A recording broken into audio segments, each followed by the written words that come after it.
Buckeye Nation, what's poppin'? Crazy Dog coming at you on the Buckin' Crazy YouTube channel with my Tennessee Volunteers, Ohio State Buckeyes College Football Playoff Round 1 game preview. As the number 9 ranked 10-2 Tennessee Volunteers come to the Horseshoe to face off against our beloved number 8 ranked 10-2 Ohio State Buckeyes in what is, of course, the first ever college football playoff game being played on campus at the Horseshoe. And if I know anything about Buckeye fans, that place is going to be juiced up tomorrow. The atmosphere is going to be unlike anything we've ever seen. Right? If I know Buckeye fans, they're going to be lit AF. Mm-hmm. And of course, for some reason, I've been seeing Tennessee fans on Twitter talking about how they were going to take over the Horseshoe. Like, nah, fam, you're not taking over shit, boy. Hell nah. If anything, probably going to have a solid contingent of Vols fans there. You're probably going to see quite a bit of orange, but not at the level that they're talking. I mean, they're talking like they're going to pretty much outnumber Buckeye fans at our own stadium. Look, who do you think we are? Huh? Talking about Buckeye fans here. Damn. If I had to guess, the ratio will most likely be anywhere from like 80 to 20 Buckeyes to at worst probably 75 25.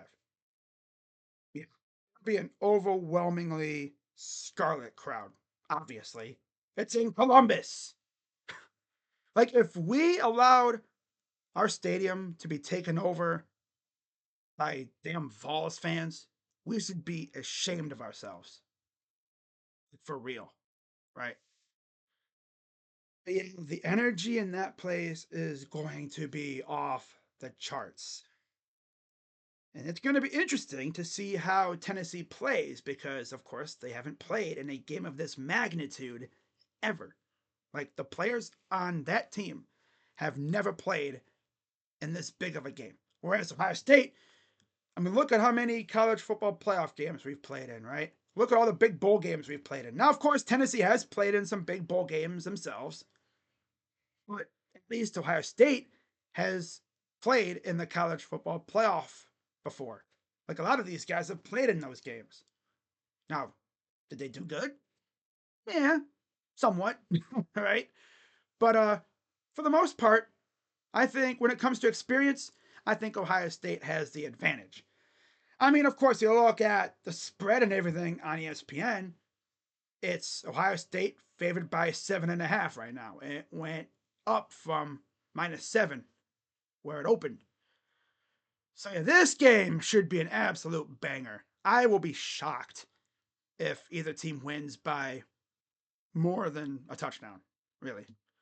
Now, historically, these two teams have only played once, all the way back in 1996, when it was Peyton Manning quarterbacking the Vols, and of course, Eddie George was running the rock for Ohio State.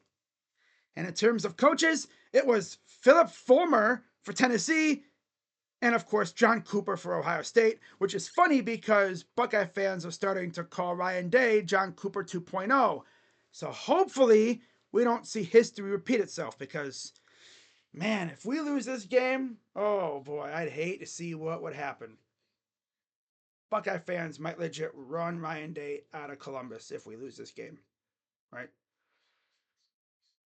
But I think Ohio State's going to have a good game plan. I'm hoping and praying to the football gods that Chip Kelly and Ryan Day actually have a serious game plan this week.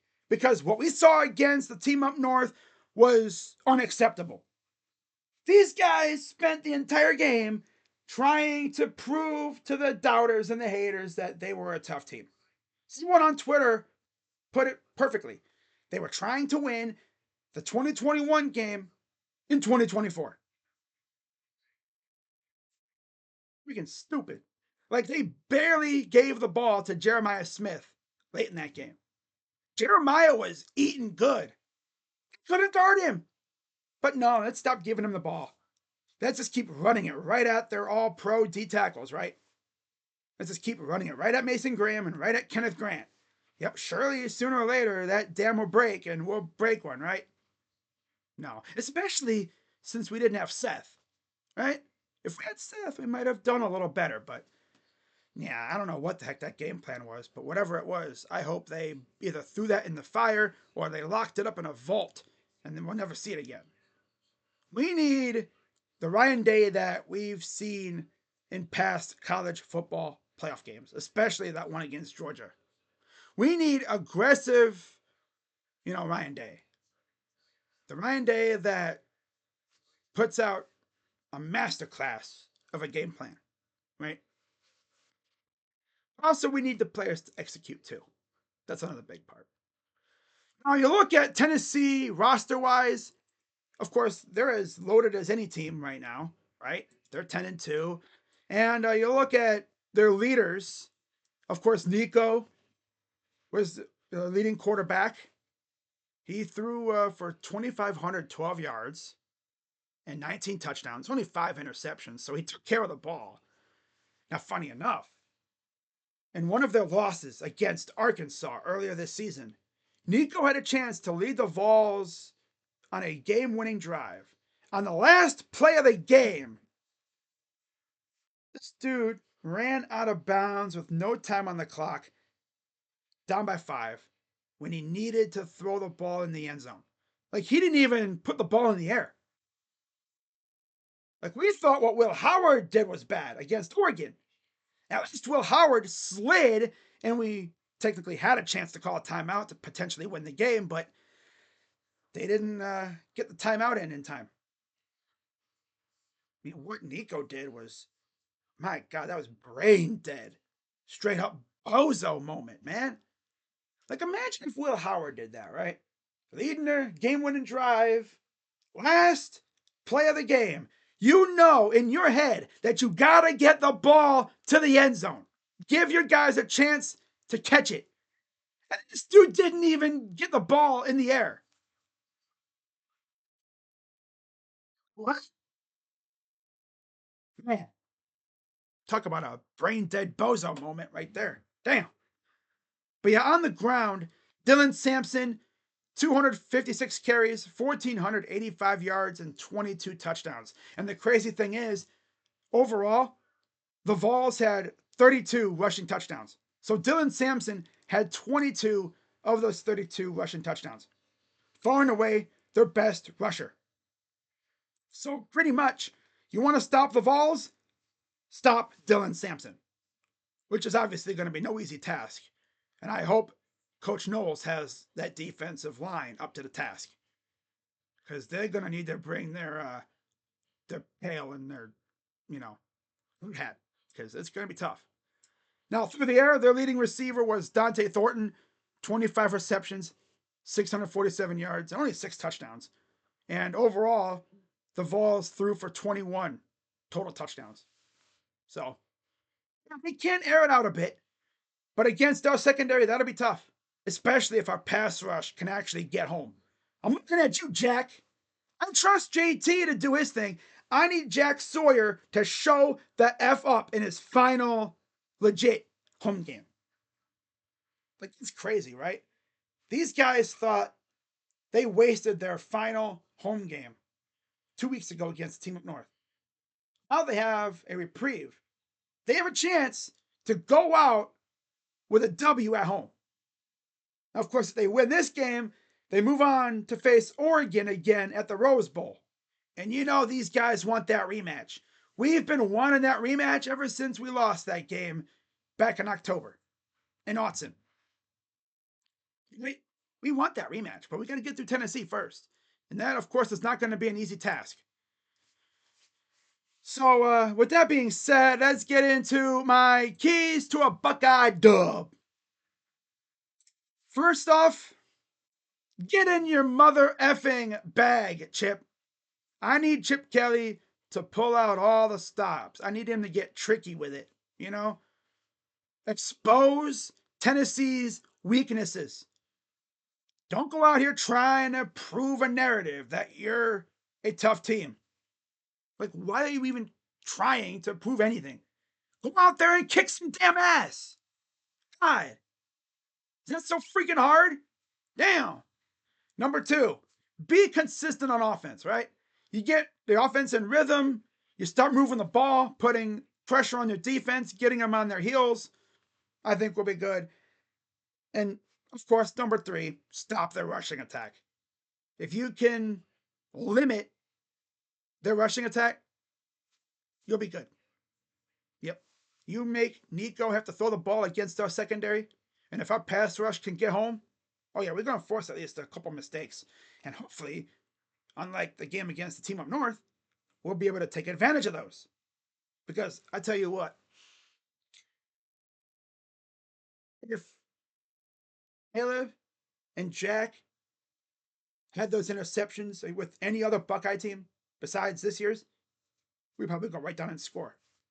But for some reason, they decided to completely waste those two turnovers. Don't waste any turnovers you get, okay? Because, I mean, yeah, you don't know if you're going to be able to get another one, right? All right, moving on. Let's talk about my players to watch.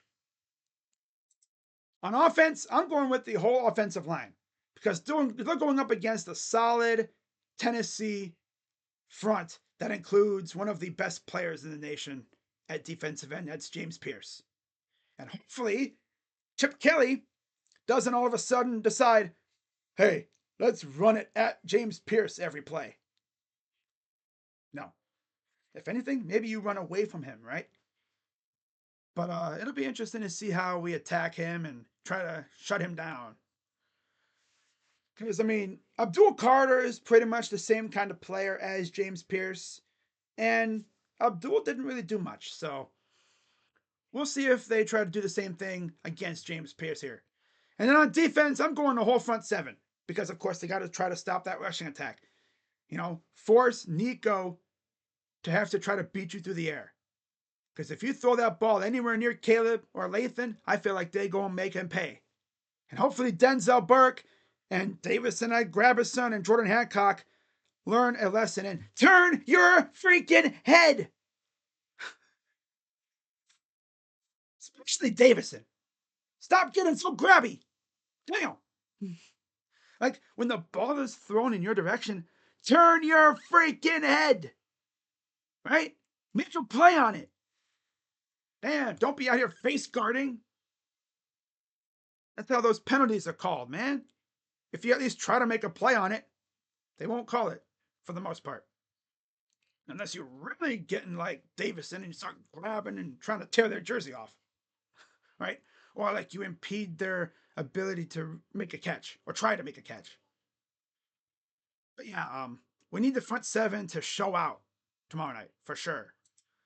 And then my prediction, I got Buckeyes winning 28-17. I think it'll be 21-17, and then the Buckeyes will go down the field late and put it away with a touchdown. And then the Buckeyes will move on to face Oregon in the Rose Bowl. And then that'll be fun. Trying to get that lick back, as the new generation says, right? That's a new term. Get the lick back. Get revenge. Right? So yeah, that's pretty much it. And can't wait for tomorrow. Tell you one thing, it's gonna take forever for kickoff to get here. But man, when it does, ooh, it's gonna be fun. Of course, I'll be live on the main channel tomorrow night for this game. I'll also be live tonight for Notre Dame, Indiana, and then I'll be live tomorrow for Clemson and Texas. So hope to see you guys there on the main channel, Crazy Dog Sports. Subscribe if you haven't already. But that's gonna wrap it up for this video. I'm Crazy Dog. Let's go Bucks. Beat Tennessee. And let's get this dub. Okay? Let's be a serious football team tomorrow. Okay, Chip? I'll see you guys later. Go Bucks. OH. I'm out. Bye-bye.